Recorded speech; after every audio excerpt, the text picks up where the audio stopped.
and the University of Mumbai. Her new book, The Only City, is a landmark anthology of short stories of Bombay that she has conceived and edited. And it also features a short story by her. Can we give a round of applause while she gets on stage? Yes, yes. With her, we have Manu Joseph, who is an Indian journalist, novelist, and screenwriter. His latest book, Why the Poor Don't Kill Us, has been a non-fiction bestseller list in India since its release in August. He wrote the letter from India for the New York Times for several years and also served as the editor-in-chief of Open Magazine, an Indian news magazine. Sorry, I think this mic stopped working. Among several prizes and acclaim is the Hindu Literary Prize and the American Penn Open Book Award, whose jury described him as that rare bird who can wildly entertain the reader as forcefully as he moves them. He is also the creator of the Netflix comedy Decoupled. One of his novels, Serious Men, has been adapted as a film by Netflix. Can we have a round of applause for him? Moderating their session will be Labonita Ghosh, who's a journalist and has worked with some of the finest publications of the country. She has covered current affairs, culture, and policy for over 3 decades. At present, she lives in Mumbai and works with a publication that deals with policy and CSR. Welcome. I open up the session to Labonita.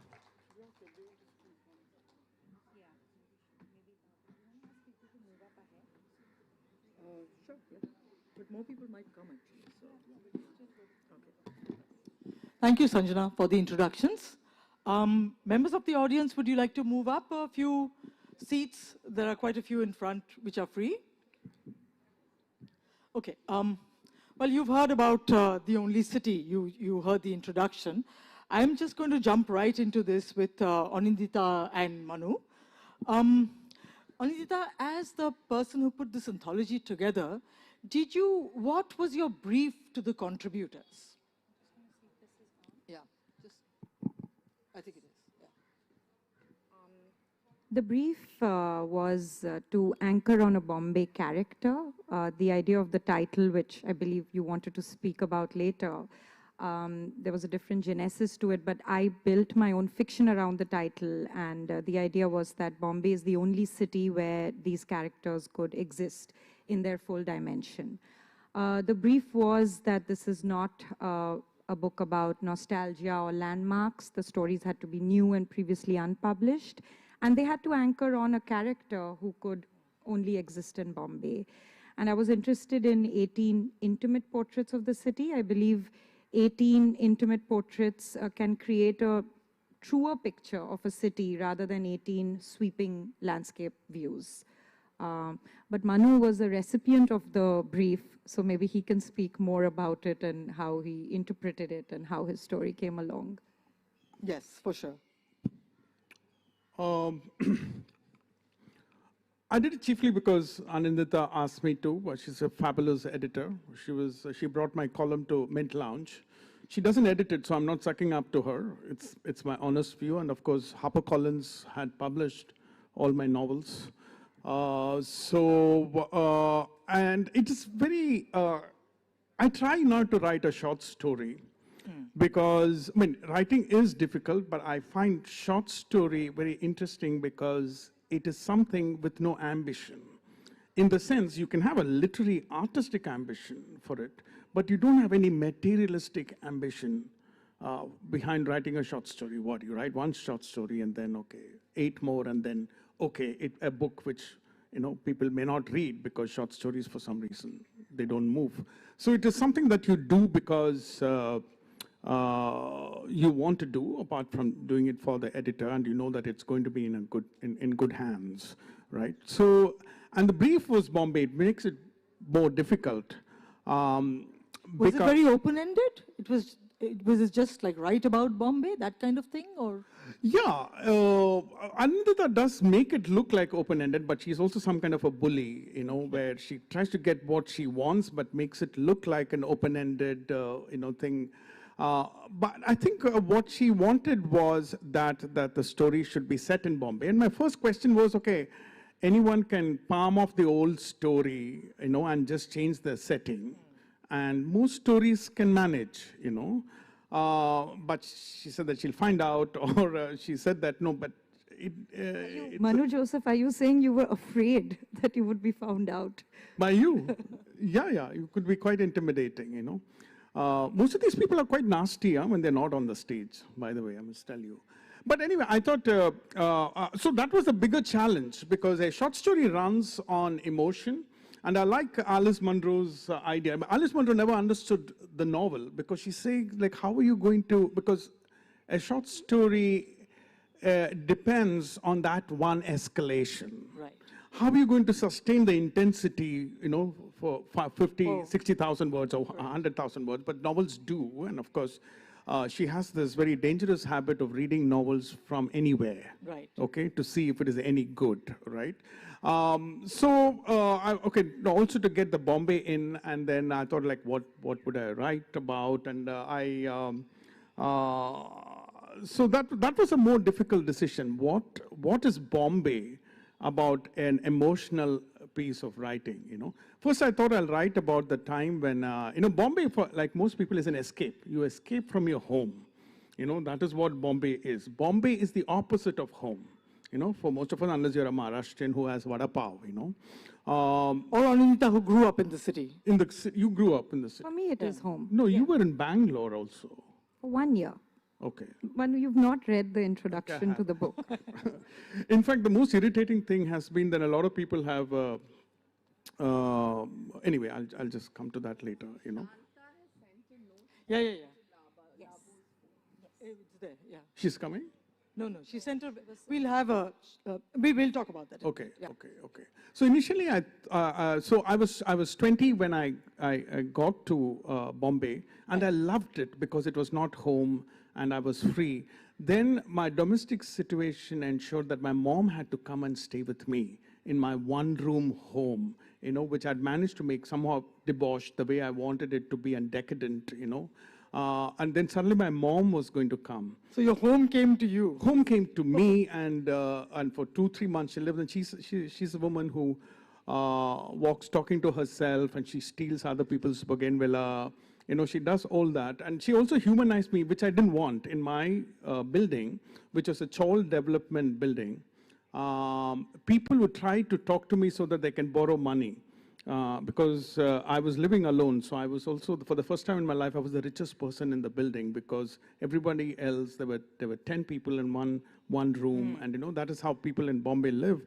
But suddenly, I was this person who was living alone, and I would not talk to anyone, because the first day the drunkards came and asking for money, I thought I would be this intimidating person. But my mom came along and humanized me completely, and they realized that this is just an ordinary guy, right? And then suddenly everybody became friends. I thought I'll write about that, but I didn't want my mom to read the short story, so I had to think of something else. So that was a difficult process. How do you bring in city in a very emotional piece of writing, which is a short story? I'm glad you mentioned that, because my sense from reading this book is the city is locational and geographic, but it doesn't impinge on the stories, so to speak. I don't know if I'm off the mark on this one. No, I think you're very right. Because, it's set maybe in Shivaji Park, it's set in Prabhadevi, all of that, but it's those, at an earlier time when you wrote about Bombay or you watched films, it was about these neighborhoods, and those came alive rather than the people that inhabited them. Here, I found Bombay to actually recede and the stories to come jumping out at me. Was this intentional? Because the brief was to focus on the characters, I do think the city exists, but it exists in the way that these characters think. It exists in the way that the interiority of these characters have been shaped. And because I had said, not in a bullying manner, but because I had said in my mail so many times not to do nostalgia, not to do landmarks, I think people avoided the, the bhelpuri at Chowpatty kind of scenes, which would have become very repetitive and boring over 18 stories. But again, coming back to the characters, if you, for instance, see the first generation college goer in Amrita Mahale's story, Aitai, she's an AI annotator. I don't think she could exist in any other city. So while she does have a brief moment on Marine Drive and all of that, it's just that Bombay lives in her and it speaks through her. And you did, in fact, in the introduction say that when you distilled it down, the reason you like Bombay is because of the people. So tell me a little bit about how you decided that this should be more about that and how you conveyed it to people who may have, at first reading of your brief, thought, oh, if it's a Bombay story, let me write about the train, which one of them has. Or like you said, Bhelpuri at Chowpatty, or Dadar, or something like that. Something which is very typically and over the years associated with Bombay. So how did you make that bit of a... If you're being honest, Bombay isn't a city of any great natural beauty. There isn't mountains framing its edges or a lake in the center. So when you love Bombay, or if you do, like I do, you really have to love it with all its flaws, knowing that everything all the people in Delhi and maybe Kolkata say about Bombay is all true. The roads are terrible. We still behave at the onset of every monsoon that we never knew that monsoon was going to arrive. The poor have been moved to landfills at the edges of the city. It's very toxic. There are, road issues, water issues, pipeline issues. There are lots of issues. But if you still love it, I think that is some kind of true love, because in love you look honestly at a person, you see them for what they are. I think if I could say clearly that I love Bombay because of its weather, or I love Bombay because the roads are good, then that's transactional and that's not love. But I got swayed by love. What was your question? No, I was just asking, well, you have sort of answered it, but actually I do want to move on since you mentioned this. The title of the book, and Manu, I believe you had a little something to do with that as well. He had everything to do with it. Okay, tell me how that book, the title came I think about. Manu had already agreed to be part of the book. Okay. Maybe 1/3 of the stories were in, and we had met for a meal and were brainstorming on titles. As in, I was telling him what I had, and Manu, in a not very gentle manner, said they're all very bad because they had Bombay in the title. I was very clear to use Bombay and not Mumbai, so I wanted to double down on that in the title. And then around 2 weeks later, Manu messaged The Only City, and that was it. There was no before or after to that message. And it immediately struck a chord. And I think when you really like something, it's good not to question it too much. It really made sense. And then, like I said, I built my own fiction around the title then, saying that this is the only city that the characters can exist in. I sent that out to the other writers who hadn't sent the story, edited the existing story through that lens. And interestingly, much later, and that's the review you read as well, the day the book was out, The Hindu reviewed it. And I learned then that Khushwant Singh had called it The Only City also. He called it The Only City for somewhat negative reasons. Yes. But my reasons for it are... Very practical, not negative, but practical reasons. Yeah, but I'm not very practical when it comes to Bombay. So I think it's the only city in terms of, again, I think this is the only place that the characters could have existed. And I think Manu's reasoning is slightly different. Well, it should be very obvious to everyone that Khushwant Singh stole from me, because when I'll tell you. Let's sue him. Yeah. So, see, the thing is, in fact, this is the story I missed one, and it came to me only later, Okay. I lived in Madras, I still call it Madras, Chennai. And for some reason, from the age of 17, I wanted to have fun. Fun was this thing which I wanted to have. I didn't have a girlfriend. Those days, it was not easy. Or maybe it was not easy for me.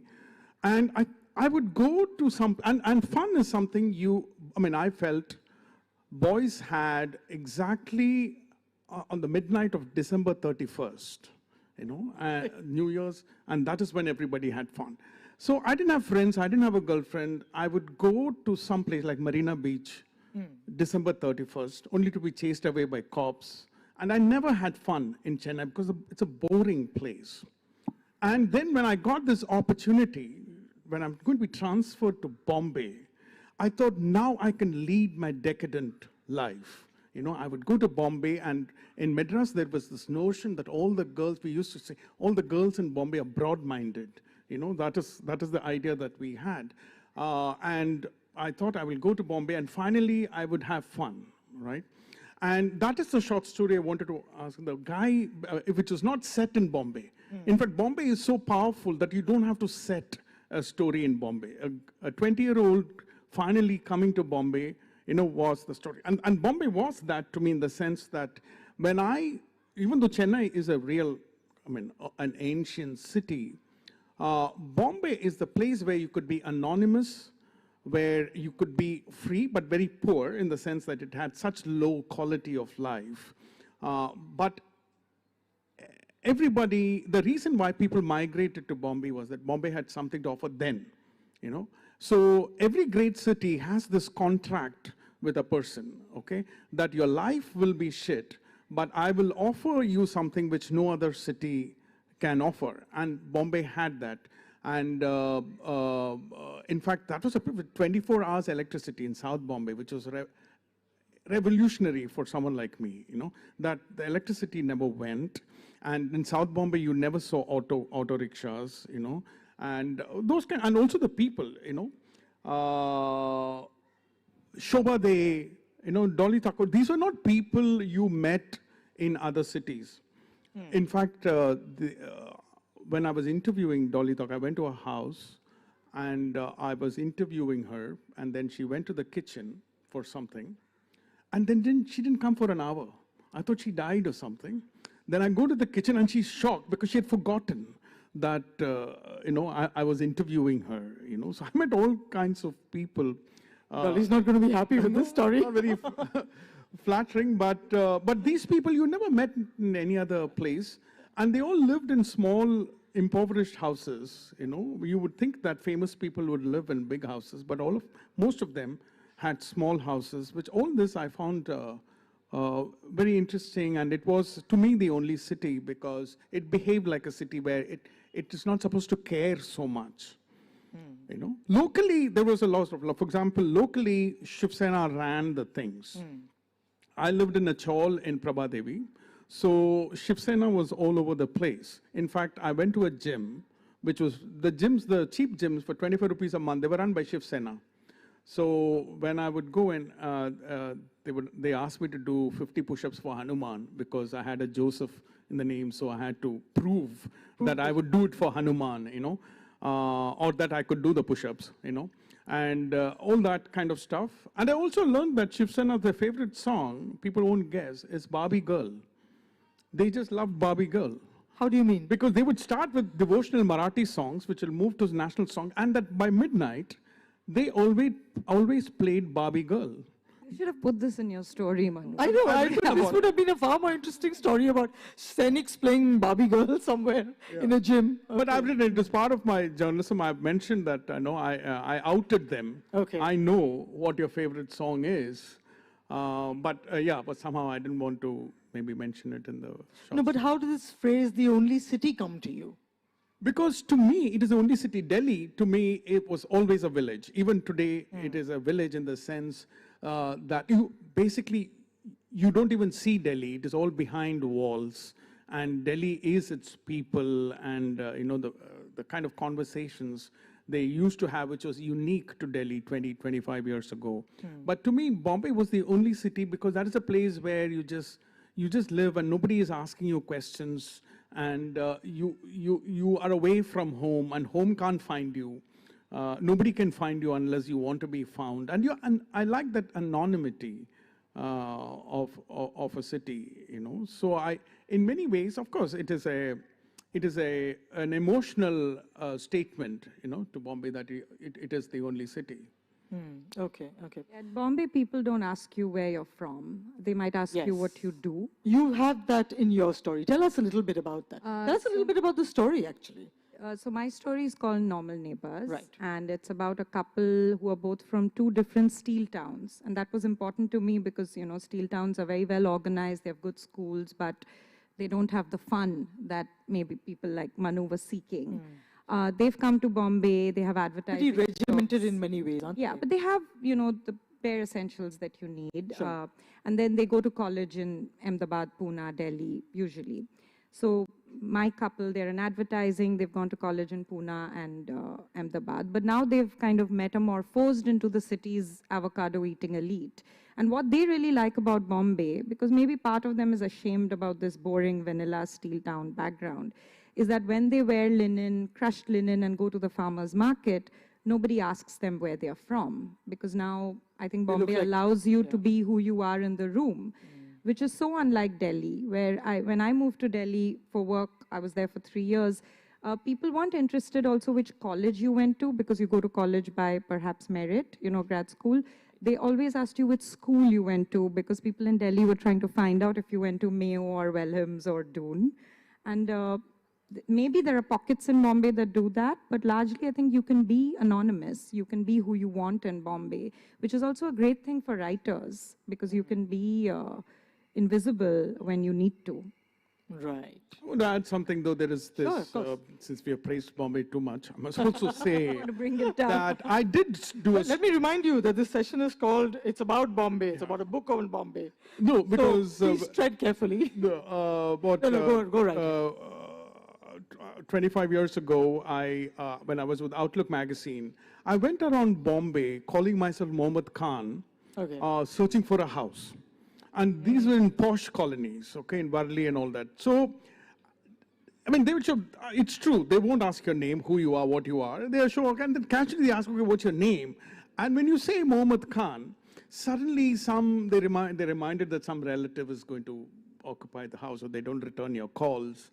Suddenly you don't get the house. I didn't get a single house in Worli, and then the broker felt bad and he said that I will get you, there are these ghettos, where there are good houses. Yes. But Bombay was already changing by that time. So if you were a Muslim, you would have you can scratch the so-called urban veneer of Bombay and it would look like a village, because suddenly they want to know what your name is. And now in India, it's very tricky to ask a stranger's name, because that means only one thing. You're trying to find his religion. Right. Actually, not a caste. Yes. Because Islam is the new caste now. So that Bombay had that problem. And it's still there. I mean, you can even be a non-vegetarian Hindu and not get to live in many of the gated South Bombay localities even now. The Jeet Thal story in the book is inspired by a friend whose garbage was searched for eggshells and fish bones in his, I think, Girgaon home. So it's definitely a reality even today. Even then, when Sanjay Narang opened a restaurant in Malabar Hill, it was a non-veg restaurant. The residents asked him not to open. He said, oh, Bombay liberal. He opened the restaurant. They all stood in the balcony and spat on the patrons on the first day. So eventually he had to shut the restaurant. So the vegetarian takeover of South Bombay is also... Domino's is vegetarian, the Chopati's Domino's. Wow, really? Let's get back to talking about nice things about Bombay. Okay. Interesting thing, because you said Madras and Chennai, and I wanted to talk about why we're talking about Bombay rather than Mumbai in the book. For our Calcutta audience, please make that little, please define why that means different things. And it says Bombay in 18 stories on the cover. For me, the answer was pretty simple. In my dreams, or when I tell somebody about my travel plans, I don't say I'm flying to Mumbai, I say Bombay. If we are being honest, I live in Bombay. I don't live in Mumbai, even the name officially changed years ago, decades ago. I did give all the writers the choice to use Bombay or Mumbai. And it's very interesting if you see, say, in Shanta Gokhale's story, in Shivaji Park, people call it Mumbai. Right. Or in Yogesh Maitreya's story, where there's a Dalit protagonist who's moved from Nagpur, he calls it Mumbai throughout. There are some stories that shift between Bombay and Mumbai based on what the character is saying. But fiction should be honest. If it was a non-fiction book, we would have to refer to it as Mumbai. That's what it is on paper. But in fiction, we have to speak our truth and not necessarily fact. And I live in Bombay. No, but is it the same, for instance, the way we refer to Calcutta and Kolkata?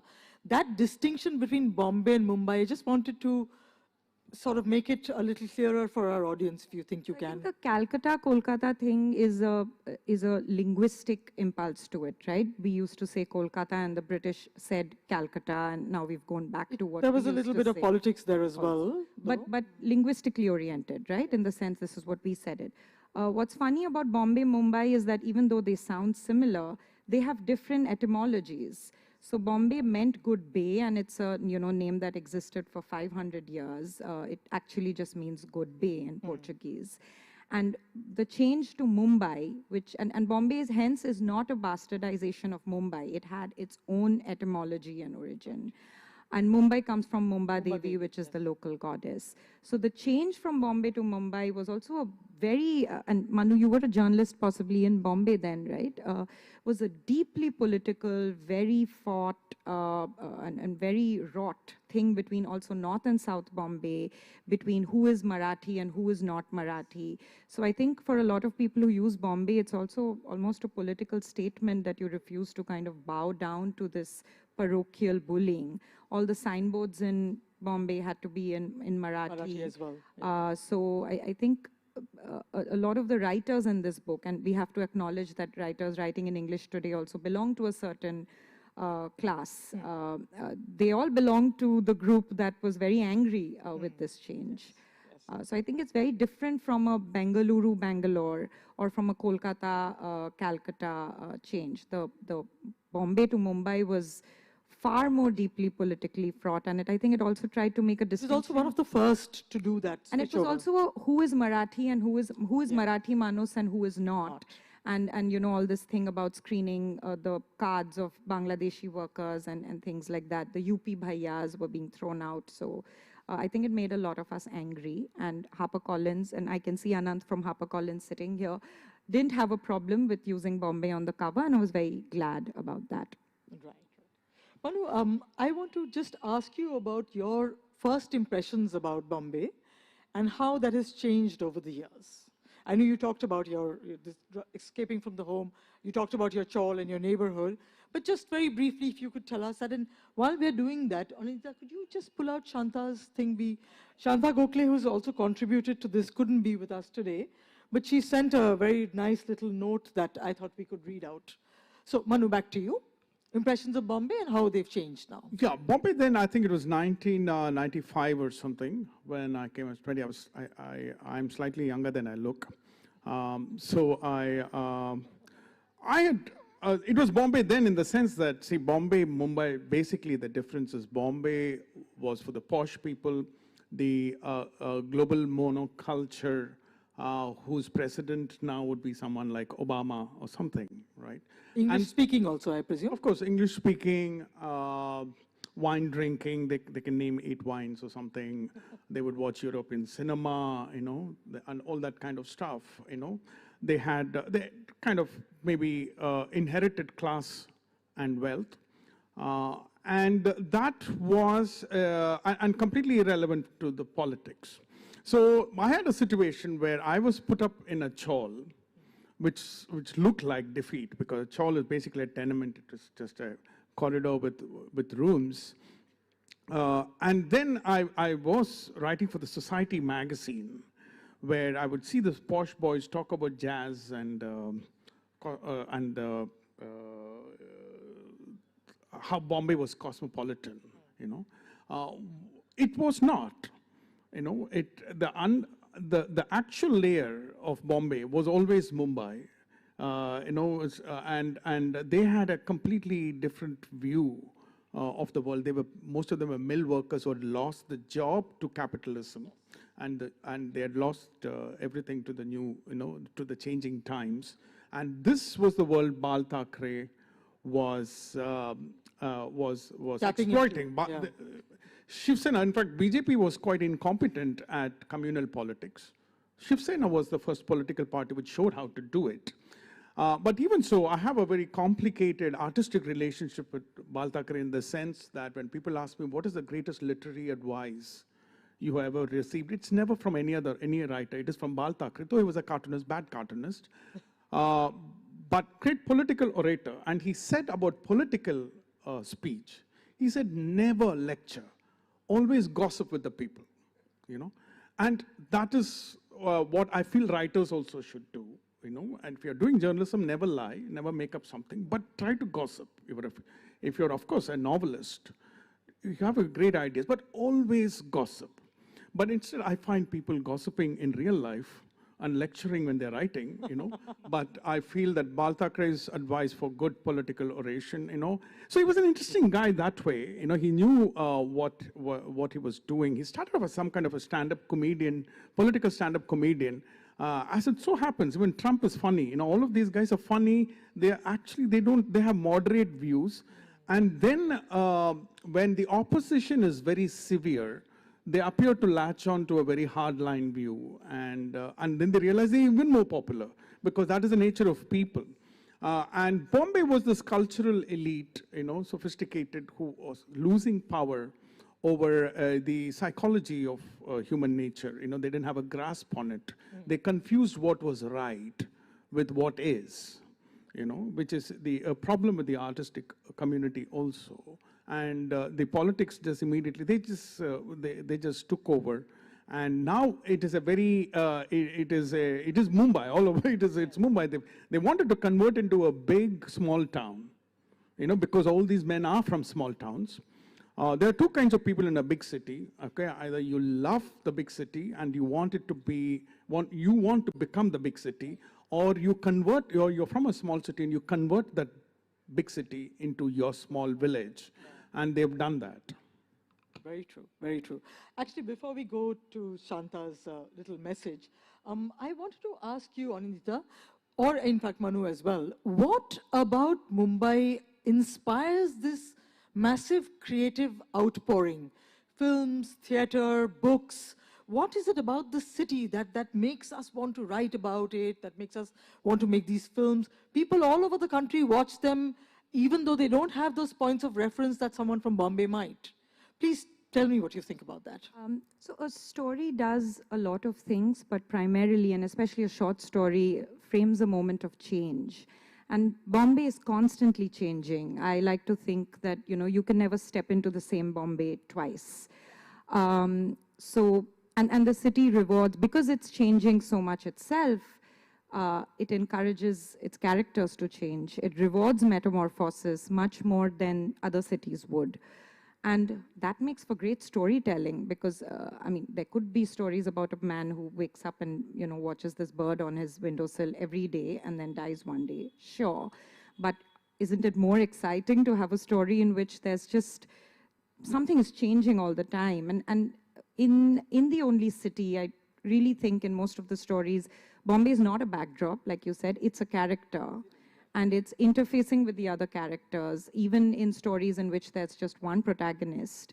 They are affected by the city, they are in dialogue with it. And some of them make pretty extreme choices, and some make, you know, subtle, quieter ones. But it's this idea of metamorphosis, and two, I think it's also the sense of covetousness. Grasping for something more. In the stories in The Only City, especially the female characters, even when they have what they thought they wanted, in so many stories, you know, Diksha's story, my story, Amrita's story, say a Tejaswini's story, where there's a nurse who wants this good private nursing job, and once she has it, now she wants the nursing job in Dubai. So this idea of people not being happy with what they have, and constantly reaching for more, and being encouraged to reach for more because everybody else around you is reaching for more. I think both these aspects make for great storytelling. And films, I would say it's because the industry is based there, so I think it would make sense that Bombay inspires, you know, the coastal city, the industry. But for writers, Bombay has inspired a huge number of novelists, and also a great number of short story anthologies actually based on Bombay. Yes, it has. Far more than Kolkata or Madras for sure, or even Delhi. Yeah. So, Manu, you want to weigh in on that? About Bombay as an inspiration? Actually, what I've always found fascinating about Bombay are the many myths, you know, like as though everyone is busy. The first thing I noticed in Bombay was the perception that everybody is busy. Which you mentioned a space in your story, right? Yeah, no, I feel that it is also a kind of a visual myth. You make any guy run behind a bus Or you have trains with odd digit numbers where this guy has to run to catch a train. Because all these people in my office were like most Indians, jobless, they didn't have that much work. But when they had to leave, they would run. So it looked like they're very busy, in the evenings because they're just, darting, and Bombay had this image. And I'm just sitting there and I'm wondering, like, you're not a busy person. I know you. Where are you rushing off to? Yeah, where you're running. Everybody's running home. Everybody in Bombay is running home. Or they, of course, it looks busy. And funnily, I saw a guy run behind a train in the Delhi metro.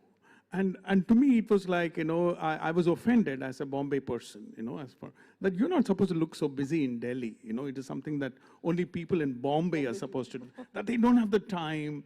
And any other city, Bombay people going to any other city, they take you out. They have that rustic social nature. But if you are outside Bombay, you go to Bombay, your colleagues are not going to take you out anywhere, So they have that very international approach, to at least, so these aspects, I noticed these aspects of Bombay, which interested me because they're like anybody else, but the urban design had created some perceptions. Okay. In fact, when I got married to a girl from Delhi, when her relatives would visit, they would relay back the news that she has married a very poor guy because it was a one-bedroom. It was in Kolaba, okay? It was a great flat. We were having a great life, but they saw the size of the fact, and then the message that was relayed back was that he's a very poor guy because the house is so small, Okay.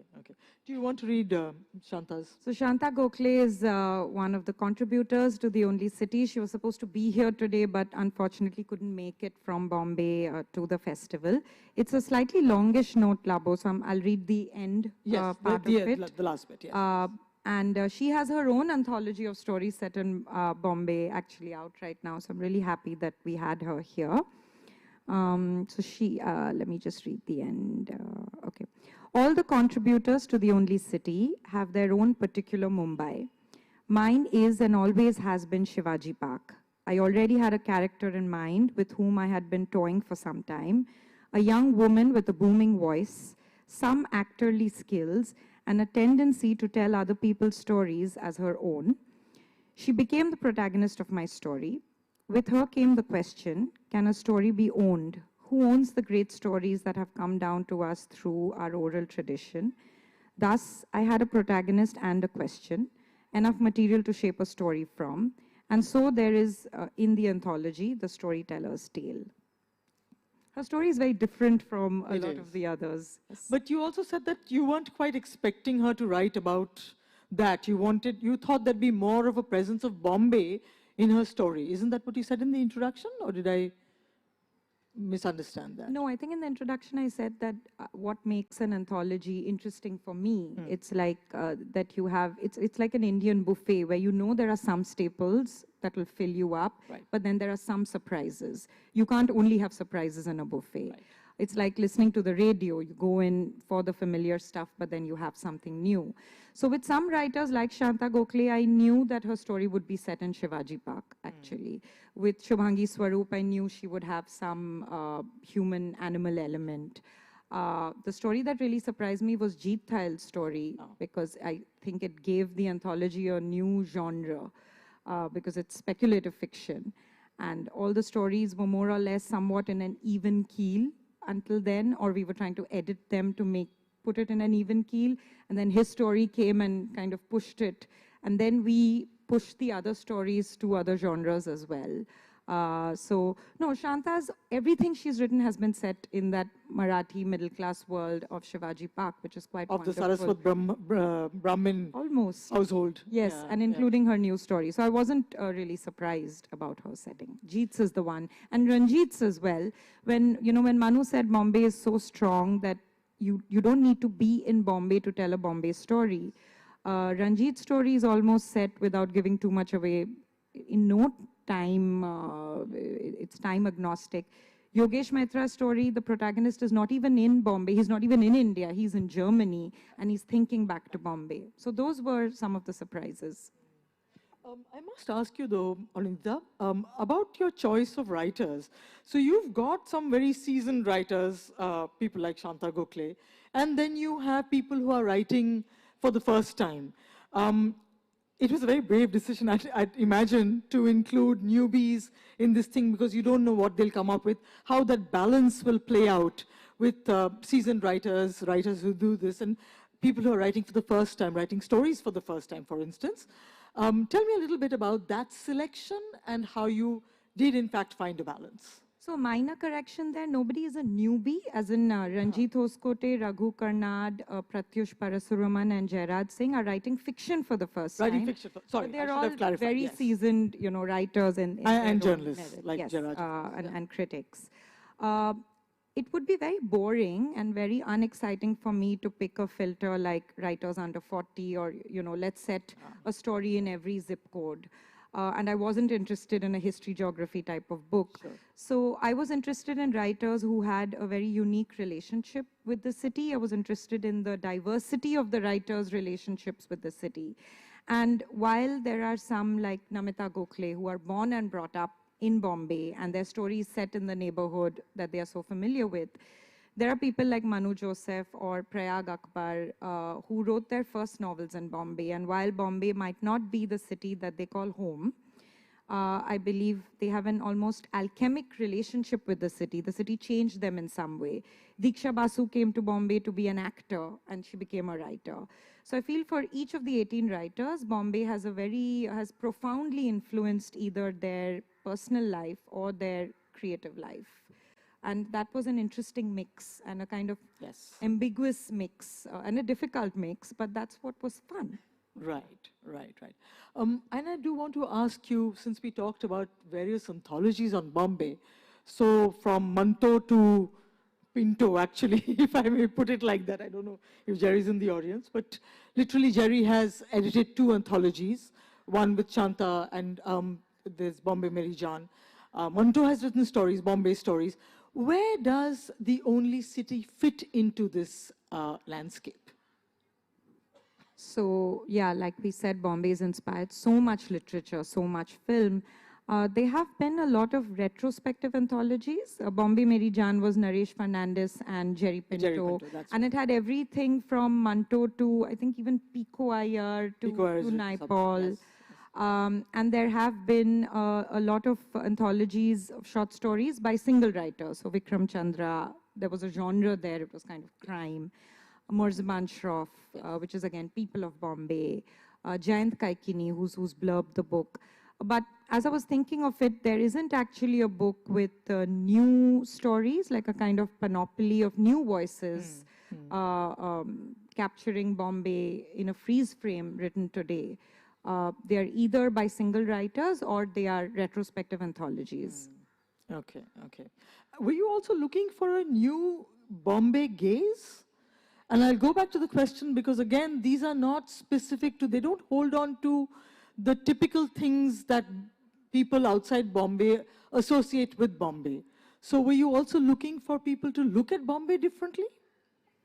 No, I do think that this book is almost a co-creation, right? Because the brief was rather broad, and I think I just had to really cross my fingers and hope that a good story comes in, because these were not, apart from one, which I did ditch. These weren't writers I could just be like, I don't like your story, we are dropping it, because they were commissioned. So I think it's like how Granta puts its magazines together. There isn't a theme and then they commission, right? You look at what you have and then the theme comes along. I think there are various different threads that this book offers. You can look at it as love stories. You can look at it as people in different stages of settling down into the city. You can look at it as different rasas, as in different emotions that the different stories bring out. So I didn't set out thinking there has to be one gaze and tell writers to follow that, because again, that would be quite restrictive. I think in the choice of writers and knowing that, Manu's story would have dry wit and humor, knowing that Shanta's story would have a certain kind of insight into that Shivaji Park life, knowing that Jeet's story would be somewhat wacky. I think in the choice of writers, you're already kind of picking different gazes, in fact. Different gazes, and letting that play out. Okay. Manu, I want to ask you again, because you really do have a different sort of a view on Bombay, and as Anindita has written, very sardonic view. You know, again, the leitmotifs of Bombay, the train, the traffic, we're losing some of these to other cities as well. I mean, now when you talk about traffic and potholed roads, you think of Bangalore, not Bombay.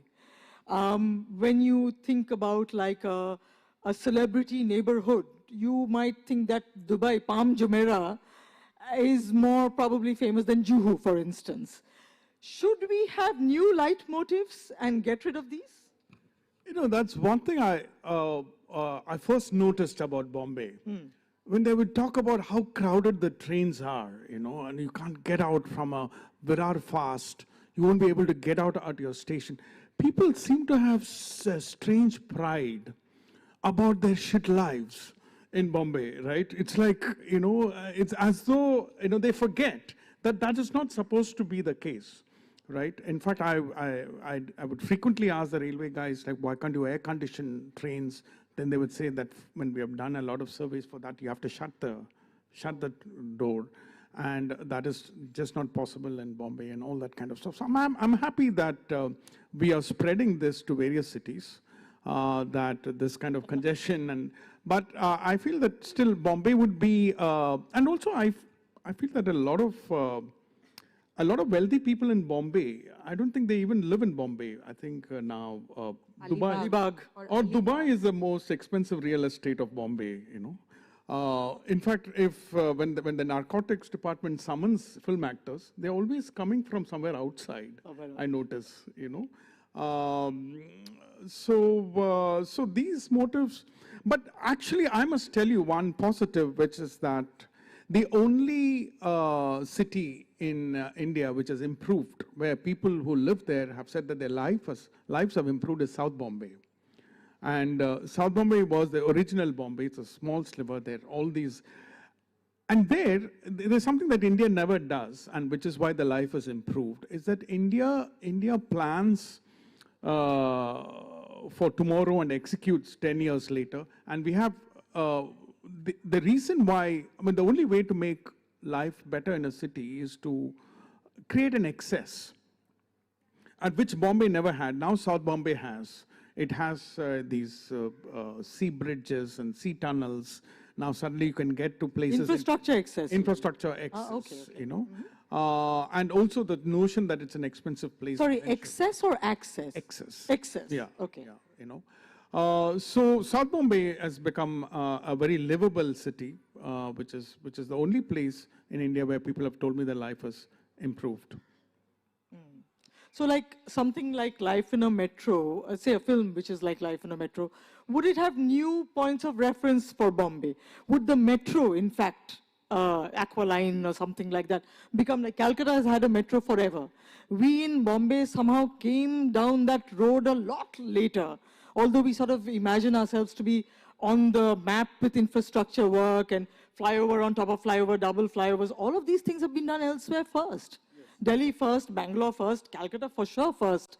What the hell are we talking about in terms of being ahead of our time in Bombay as far as these things are concerned? Yeah, which is I feel that no city is unique anymore. In fact, that is what has happened to cities all over the world. But earlier I said there is a transaction. I'll give you a very poor life, but in return, I will give you things which are unique to my city. That was the promise in Bombay. There's nothing in Bombay you can't get anywhere. In fact, I feel it's sad that all these people have to live there. Sometimes I want to just scream. It's like, you know, you don't have to live there. But that is the misfortune or fortune of home. Because home is what is familiar, and you have to just live there. But there's nothing unique that Bombay offers which other cities don't. Except maybe in Indian cities? Yeah, Indian cities. You know, in fact, Gurgaon, I have a villa. I live alone with a front garden, back garden, you know. There are billionaires in Bombay who don't live like that, and then it has all the cities, all the restaurants, whatever you want. There's nothing. I want to know, and even the kind of people who were once unique to Bombay are more universal right now. Okay, okay. No, how do you mean? Universal in the sense? In the sense that earlier I would, the impresario, the theater person, the art director, who's also affluent, all these people they were Bombay people. Right? They were not found in other cities. Be a single woman in Bombay in a way that you can't be in most Yes, other cities. that I agree. So I think the gender lens it really skews in Bombay's favor very strongly. You did in fact mention that while we were sitting in the author's lounge about how you became acutely aware of that once Growing up in Bombay, you're never reminded of your gender. You're just a person. Maybe there's layers of privilege to that. When I moved to Delhi, anywhere you're waiting, I think Delhi must be the only city in the world where a young woman gets served after an old man at an open bar. So there's no tip involved either that the man is going to pay more. I think they just fear that the old man is going to have a gun and going to shoot down the bartender if he doesn't serve them. So it's so ageist and so sexist, and you're as a young woman, you're kind of lowest in the chain of importance. So you're reminded at every hour that you're a woman in Delhi in a way that in Bombay you're not. You're a person, and I think that's a great privilege to live with every day. So okay. I want to just go back to the book one more time and say that this thing that you mentioned, Bombay is the only city that can give dimension to the characters. What did you mean by that? Bombay is the only city in which these characters can exist in their full dimension, is what I meant. Like someone like Aparna, who's the steel town woman who's come to Bombay. She decides to take a sabbatical. She, quits her job randomly because she can. So I think all the various nuances that the characters have, I think Bombay allows you. It doesn't flatten you. It allows you to be who you are. Right. Okay. Is there anything else that you'd like to tell the audience about the book? Manu, you too, if there's something else. No, except that buy it. That's a good thing. Yes, I will definitely second that. Very, very interesting. Whether or not you know about Bombay, whether you're familiar with Bombay, this book has a very, very different sort of a look on Bombay, but also tells you it's got Bombay at its heart. So for sure, that would be great. I think we can open up the thing to questions now. Do we have any questions from the audience? Yeah, I think the reason no one's come here and told us to wrap up is because at 3 there was no session. So this is a gap between sessions. Otherwise, we are way over time. I'm happy to. I didn't We're way over time, but no one's reminded us of that because there's nothing here for a while. Okay, but we'll take questions. Let's not beat this into whatever. Hi, hello. Yeah. This question is for Manu particularly. You talked about this newly built cities and the metros, which are sort of like naturally built. So there was sort of like criticism the well-planned cities are sort of like becoming boring maybe, or sort of like there is no uniqueness offered to that, because we know there will be like particular number of blocks and residential buildings and parks we are quite like familiar with. So do you think these are becoming sort of like boring ones because we are more sort of like focusing on the plannings and all, and they're not offering anything new or uniqueness? Sort of we are quite aware of like cities like Calcutta or Bombay or Delhi, Yeah. So what's your take on that particular issue, In fact, I wish we were actually boring, that we planned something. We are too interesting. If you take Gurgaon also, my chief complaint with Indian builders is that they are making, is not that they are making money, is that they don't know how to make big money. The way Gurgaon was planned and all that, so I feel that we, in fact, need more planning. There are enough of us who will make it interesting. Like Gurgaon already, actually, elements of it, parts of it is quite interesting. But it is just that we don't, for example, the most interesting real estate in Gurgaon, not interesting, most expensive is Golf Course Road. It's designed by a guy who thinks that if someone wants to cross the road, they can just fly. Because there are no walkways. There is nothing, you have to use a car. So we don't, we do strange things. So I would like more planning. So boring is never an issue for us. Any more questions, please? Sure.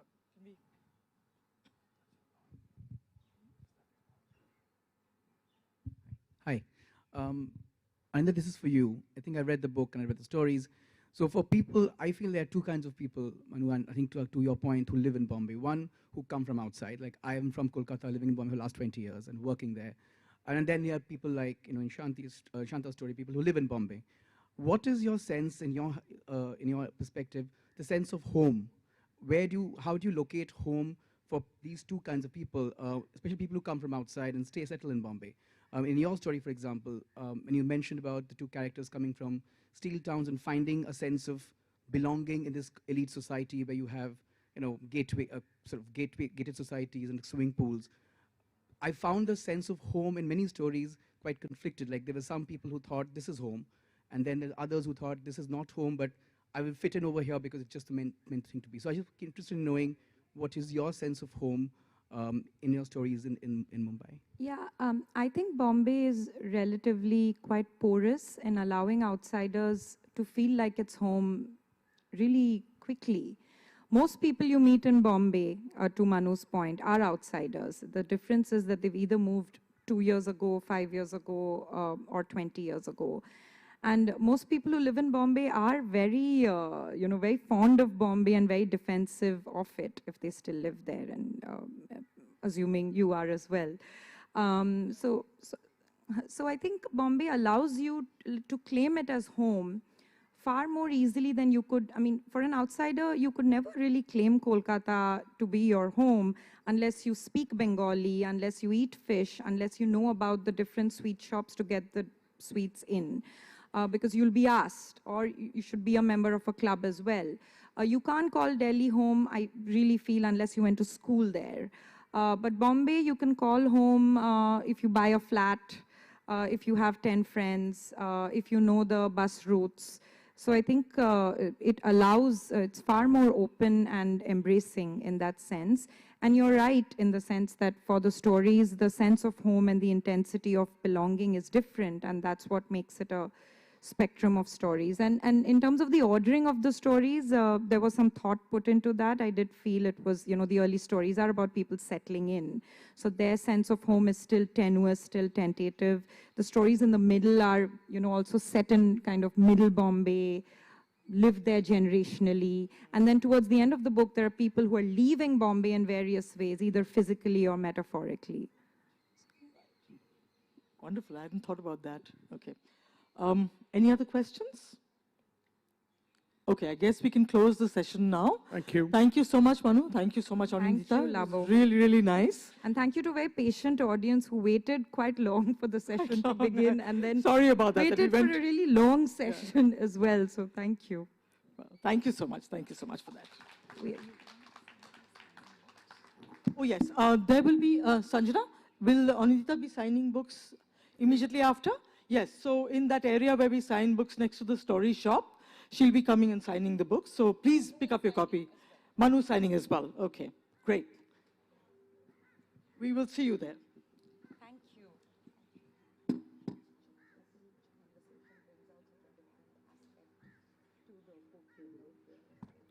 Thank you so much for that session. I have a sister myself. My Didi lives in Bombay, and I think I also do call Bombay my home because I visit it twice every year. So everything y'all did say resonates personally as well. We'll take a short break, not a short break, a moderate break, and we'll come back at 4 for the next session.